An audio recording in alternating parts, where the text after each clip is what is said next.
Hors de l'Église, point de salut. Ça fait partie de ces phrases qui, quelquefois, énervent. Et pourtant, elles sont vraies. Enfin, toutes les phrases qui énervent ne sont pas forcément vraies, mais celle-là, en tout cas, est vraie. Et dans cet évangile, aujourd'hui, malgré beaucoup de choses difficiles à accepter ou à comprendre, nous avons cette idée qui est présente. Hors de l'Église, point de salut. Alors, est-ce que ça veut dire que tous ceux qui n'ont pas leur nom inscrit sur les registres de baptême dans l'Église catholique, une sainte, catholique, apostolique et romaine, iront brûler en enfer avec tous les raffinements que nos esprits malades pourront imaginer? Non. Est-ce que ça veut dire que tous ceux qui sont baptisés, bien baptisés catholiques, seront forcément là-haut en train de jouer de la harpe avec les anges? Non. Par contre, il y a une chose qui est vraie, qui est sûre, qui est certaine, c'est que tous ceux qui arriveront au paradis le seront grâce à Jésus et grâce à cet unique moyen qu'il a voulu, l'Église catholique. Et ce qu'il y a d'incroyable, c'est que dans tout cela, il y a aussi ceux qui étaient vivants avant le début de l'Église, avant que Jésus s'incarnât, avant sa mort et sa résurrection. Et il y aura aussi, peut-être, sûrement, des personnes qui n'auront jamais entendu parler de Jésus. Pourquoi ? Parce que il ne suffit pas d'être baptisé pour être un bon chrétien, nous le savons, tout comme il ne suffit pas d'être inscrit sur un registre d'état civil pour être le digne fils, la digne fille de ses parents, mais il faut aussi qu'on se rende digne de cette filiation. Et nous, si nous choisissons Dieu par notre baptême, mais que derrière, nous ne mettons plus jamais les pieds à la messe, où il vient nous rencontrer, où il vient se donner à nous, dans cette miette de pain qu'est l'Eucharistie, si nous ne prenons jamais le temps de prier, si notre vie n'a rien de chrétien, que nous ne pardonnons jamais, alors que Dieu, lui, nous pardonne, vous savez, comme dans le Notre Père, comme nous pardonnons aussi. Si nous ne faisons jamais, et là je pourrais continuer la liste pendant très longtemps, bref, il ne suffit pas d'avoir une étiquette de chrétien pour être sauvé. De la même manière, des personnes qui n'ont jamais entendu parler de Jésus, si ce n'est pas de leur faute, mais s'ils n'ont jamais entendu, visiblement ce n'est pas de leur faute, c'est plutôt de la nôtre, ces personnes-là peuvent être sauvées grâce à nos prières, puisque normalement, lorsque nous prions aussi pour tous les êtres humains, passés, présents, à venir.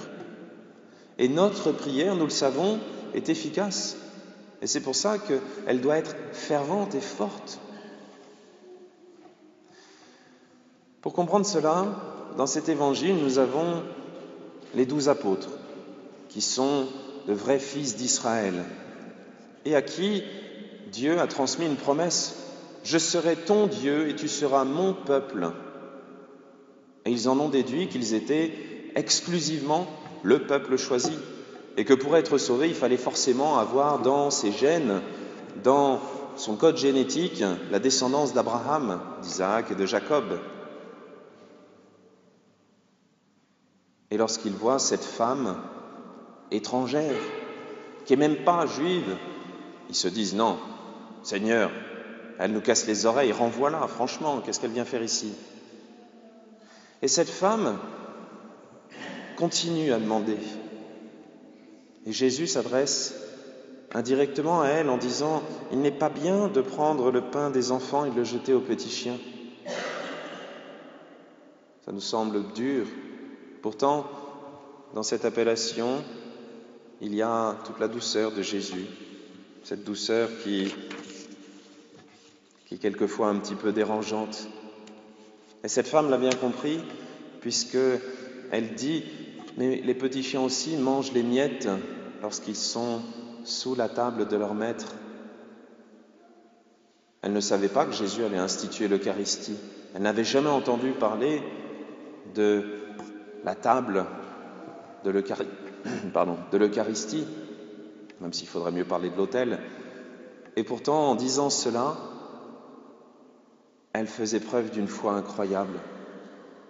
Car lorsque Jésus se donne à nous, même sous l'apparence d'une toute petite miette de pain, de rien du tout, il se donne au-delà de tout ce qu'on peut imaginer.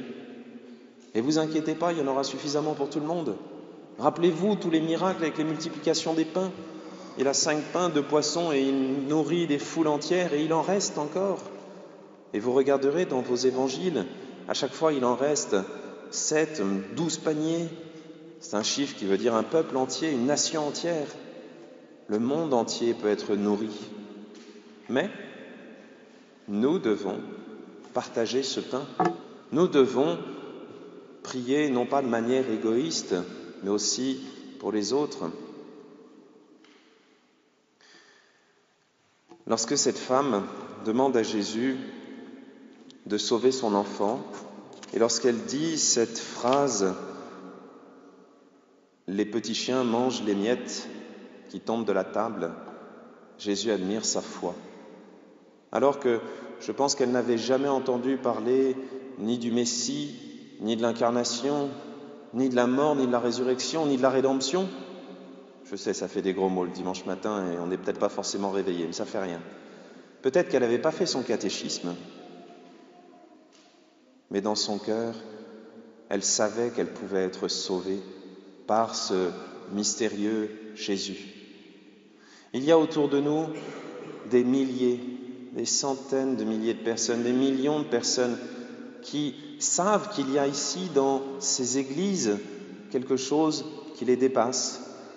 Et ils ont le désir de venir regarder à chaque mariage, regarder à chaque enterrement, le nombre de personnes qui viennent ici et qui seraient incapables de vous dire ce qui se passe là sur l'autel ou ce que c'est que la résurrection. Et nous, est-ce que nous sommes assez courageux pour oser leur dire « Je crois à la vie éternelle. Je crois que même si je suis malade et même si un jour on mettra mon corps entre 4 planches et dans un trou, c'est pas la fin. Je sais que là, sur l'autel, je trouve la force nécessaire pour te pardonner, même à toi qui m'énerve tellement. » Je peux vous garantir que ça peut être un témoignage. Alors que Dieu nous aide aujourd'hui, en ce beau dimanche, non seulement à faire mémoire de ces soldats qui sont venus mourir pour nous permettre d'être libres, mais aussi faire mémoire de tous ces saints qui nous permettent aujourd'hui d'être chrétiens, pour demander à Dieu, puisque nous sommes libres encore aujourd'hui de le faire, de vivre véritablement chrétiens, pour que tous ceux qui sont peut-être loin de l'Église, en tout cas physiquement, puissent, grâce à nous, être sauvés, parce que c'est de l'Église que vient poindre le salut. Et donc, hors de l'Église, nous ne pouvons pas être sauvés. Nous sommes ces chaînons manquants pour une grande partie de l'humanité. Soyons dignes de confiance. Amen.